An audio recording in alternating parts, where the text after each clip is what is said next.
This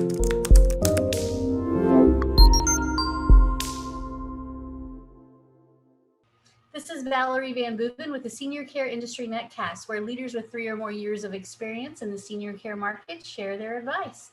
So let's get to it. In a few sentences, tell us who you are and what you do. Okay. Well, I'm Tina Baxter. I am a nurse practitioner and legal nurse consultant.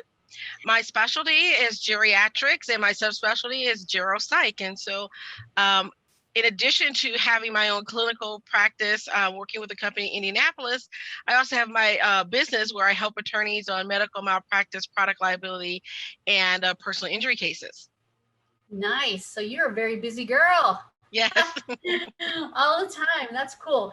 You know what? I've done a couple of, I would not even profess to be a legal nurse consultant by any stretch of the imagination. But a couple of times in my life, I've been asked to review some records for an attorney and do a deposition. And it's like, oh, you can't believe what you're reading or not reading. As the case may be, and it's insane. Some of the stuff that comes through, and one was for a marketing case, so they were suing somebody about a name or I don't know, whatever. Anyway. Oh wow. An interesting job, and always. I'm sure it's old hat for you, but for me it was like kind of exciting, a departure from the usual. I couldn't do that now, but back then. So tell us a little bit about the neuropsych and some of that stuff that you do for seniors. Tell us a little bit more about it. Well, I'm trained to be a dementia care specialist and a fall prevention specialist. And a lot of times with older adults, particularly those that have chronic mental illness, we forget that as your body ages, it goes through changes. And so looking at the medications and how they affect the body can be different than when they were 25.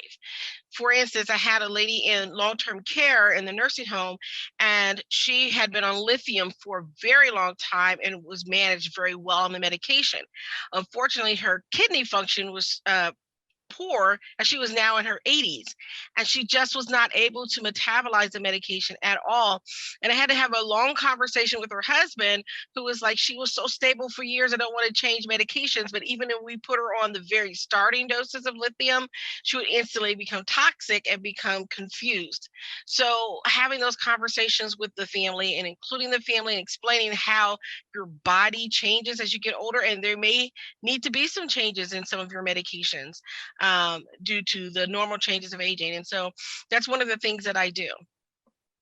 Well, and that's so much needed. I can tell you from my experience, my father was in a nursing home for a couple of years. Due to COVID, his wife brought him home. But when he went in, it started with a geropsych visit, as you can imagine. He started down the road of vascular dementia. He's only 71. We started this journey, he's probably 68, 69. And he was not well managed. He was over medicated, as far as I could tell. Now, looking back, I didn't know then, but over medicated. But the nursing home that he was in got him all straightened out. And it went from being so medicated that he couldn't feed himself to today, he's on the right medications. And I realize it may change again, but he's easy to manage, or easier to manage. He knows what's going on. He reads constantly. He reads books all the time. We bought him a Kindle Paperwhite so he can read all the novels he wants. And does he still have dementia? Absolutely. He doesn't have a good spatial distance thing going on. He needs a walker. He'll carry on a conversation with you, but it's not going to be super in depth, But the difference between the day he went into that nursing home and now is amazing. And it's 90% of it is due to how he was being medicated. So it's folks like you who can really, people can go from acting, that he was like almost a vegetable at that point, and barely could feed himself. And he can't live independently, but can we go over and talk to him and take him for a ride in the car or go out to lunch? Absolutely, we can. So it's amazing what the differences can be. No, it's okay. That is my office. I'm like, why are they calling me? I'm off today. And I don't normally have my phone out. I'm putting it in. I apologize for that. I was like, I can't believe they called. That's all right. No What problem. I was going to say though, I'm glad that your dad is getting better, but one of the things that we find is that a lot of older adults have so many specialists that no one's really managing the medication. So they may add on a medication to treat something and it has a side effect. So they add another medication on, or they forget to stop one. And so we see a lot of polypharmacy. And it's great to work with a good pharmacist and to really look at the medications and see if can we streamline them and get rid of some. I mean, I had a woman come in for consultation and she was on 55 different medications and wanted something for depression. And I'm like, can we get rid of some of your medications? Wow, that's crazy. Oh yeah. Yeah. It's amazing how fast we can get confused, over medicated. And everyone has good intentions, all the physicians, but you gotta stay organized, and you have to have a real conversation. When the pharmacist asks you, do you have any questions? Ask a question. You really do. You have to be your own advocate. But thank goodness for folks like you who can help get people straightened out. So what is the best thing about serving aging adults? I love the rich history that a lot of my older adults bring. They've been through so much, seen so much, and it can help you get perspective on some of the things that are happening in your own world. I know a lot of times people say, "Oh, we've never had it this way. It's never been this bad." But I'm like, yeah, but think about how far we've come as a society. We were just talking the other day with someone, and we were saying that how we remember growing up rotary phones, okay? And these kids nowadays don't even remember that type of thing. Or calling from my grandmother's house to my uncle's house and only having to use the last 4 digits. I didn't even have to put the phone number in. And so it's those memories, that history that they carry, that we really want to make sure that we preserve that as much as possible. And I'm a big champion for older adults aging in place and living their best life up until the very end. So if it's keeping you at home, that's going to be best for you. We want to do that. If you have to be in a facility, let's find the best facility. Let's work with them so you have the best quality of life as long as you live. And that's my whole goal. Yeah, and should be the goal for all of us, is to make sure that we provide the best care, whether we're actively caring for people as a professional or it's our own parents or whatever. What can we do to make life better? So thank you for that.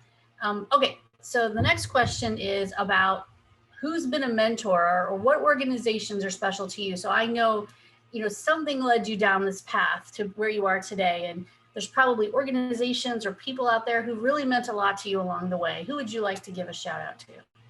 Well, I would have to say my very first nursing mentors as a professional happened to be 2 nurses that I'm still connected with to this day. They retired from the hospital where I used to work, but they took me under their wing as a student nurse. They made sure I had extra opportunities to work on the floor and learn new things. They sort of sheltered and protected me a little bit and guided me in different ways, and then put me in places where I was surprised, if you think about it, someone very new to nursing to be in. So I ended up being the coordinator of a program for the hospital because she wanted me there. And she wanted me to help her get this program of reducing hypertension in African American communities through the churches. She wanted me to be a part of that. And so I felt really good that these 2 nurses really poured into me. And so now it's kind of funny, we've come full circle to now they're looking at me as a mentor, as I'm now the president of the organization where they took me in with the Black Nurses of Anderson. I'm now the president a second time, and serving again as president. And I started out as a student nurse working with them. That is cool. That is so nice. It's so great as a nurse to have people who who they remember. A lot of people say, well, as nurses we eat our young, and we can be tough on our young. Yes. There's no doubt. Yes. But to have a couple of people who really believe in you and are willing to show you the ropes, and I can remember, in fact, it was not maybe not so much other I did have a lot of nurses that helped guide the way, but it was the actual techs and aides that showed me the ropes as a new nurse. Now, I had been a nurse's aide before I was a nurse, but I went straight into the burn unit, which is, if you Wow. can imagine, but when you're 21 years old, you're like, yeah, let's do it. Trauma, woo, you're ready to go. Yes. And I can remember these amazing technicians, these wound trauma, they were, nurses, aides, CNAs, whatever, and they had been there for years. So who did I learn from? I learned from those women who had been in that unit, taking care of those burn patients for years and years, and they didn't have RN behind their name, but did they know more than I did about, maybe not the drug, but about how to do what dressing change, how to comfort a patient, how to make the doctor happy when he walked in the door and have everything the way he wanted it. Those ladies did. And I will never forget. It's always great to have those mentors. Awesome. Okay. I hear from other senior service providers that marketing online is challenging, and I know that it is. We're in a position right now in our world where we can't really network in person so much, but we can Zoom and we can do other things. So what has been your experience with online marketing? I have to say, for me, it's been a big positive. We moved to telehealth, so a lot of our seniors, oh my God, sorry, a lot of my seniors are really learning how to navigate social media. And they're used to now Googling things, and with smartphones, it's a lot easier for them to have internet access. Yeah. So they're looking for providers, they're looking for answers online, where maybe 10, 15 years ago, that would not have been the case. So I found that it's been a very exciting time for me. To be online and then meet wonderful people. So I've met several people from the senior care industry and learned about what they do. Like a few months ago, I met someone for the very first time. I never even heard of this term, of a death doula, right? Oh yeah, I've heard of a birth doula, okay? I never thought of a death doula. And I worked in hospice for a while, and I'm like, how in the world did I never hear about this? But it was nice to hear and meet somebody that does that and is able to support someone at end of life. And so it's making those connections, because we aren't physically meeting together. People are more open to meeting online and talking and having one-on-one Zoom. So for me, it's been very positive, that I can reach out to people from all over the world. In fact, yesterday I was talking to somebody from Australia. Yeah, that's cool. And learning about how they do it down under, right? And it's great. And I think we need to do more of that, and we realize how small the world really is when we do. Yeah, it's true. We are able to connect with anyone, anywhere, pretty much instantly at this moment. And it has been a nice awakening. I think that we can really do business anywhere we want, in the most cases, not every case. But we can do business with a lot of different people and learn from a lot of different people without being in the same room. It's been a nice change. All right, what piece of advice would you give to other senior care providers? I would say be open to change, because things change every day, and what worked yesterday may not work today. And we certainly learned that through COVID. We were initially bringing people in, and like, okay, we'll just only bring in a few people at a time till, okay, we're all going to go home. And then now we're going to try to get everybody on a Zoom or a Teams or something like that to see patients. To, okay, that's not working because not everybody has access to internet. So now we have to use a cell phone and call people. And so you have to be open to change and be willing to learn new skills, because you never know how that new technology can impact and improve someone's life. And just being open to new things has always been wonderful. I wasn't a Zoom master until COVID. I used Zoom. Now I'm a Zoom master. I've been on so many Zooms now. It's great. But I learn every time I'm with someone new about little tricks that I didn't know. I just recently learned how to put a poster together on Canva. Okay. Now that may be something simple for other people, but it's something I've never done before. Yeah. But I'm open to learning new skills. And that's the important thing, is being open to new things. Absolutely. You're totally right about that. The world has changed a lot in the last year, and it will continue to change. So that is amazing. All right, last question. When you have a win in life or business, how do you like to celebrate? Well, I was going to say up until today, it was probably going to be with chocolate. Yeah. But I've been informed by my doctor that it probably shouldn't be chocolate anymore that I celebrate with. So what I understand. Yes. So what I decided to do is to celebrate me, is to find something that I really enjoy doing, whether it's reading a good book or taking a nap. But I try to reward myself with something that's good for me and healthy, instead of looking at unhealthy ways to reward myself. I'm right there with you, sister, because you know what? I can eat a snack anytime, and I'm not supposed to be doing it.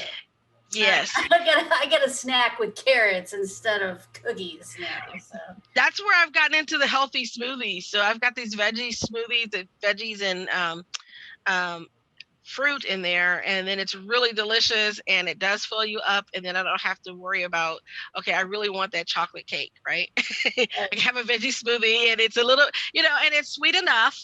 And I've learned to have a healthier relationship with food.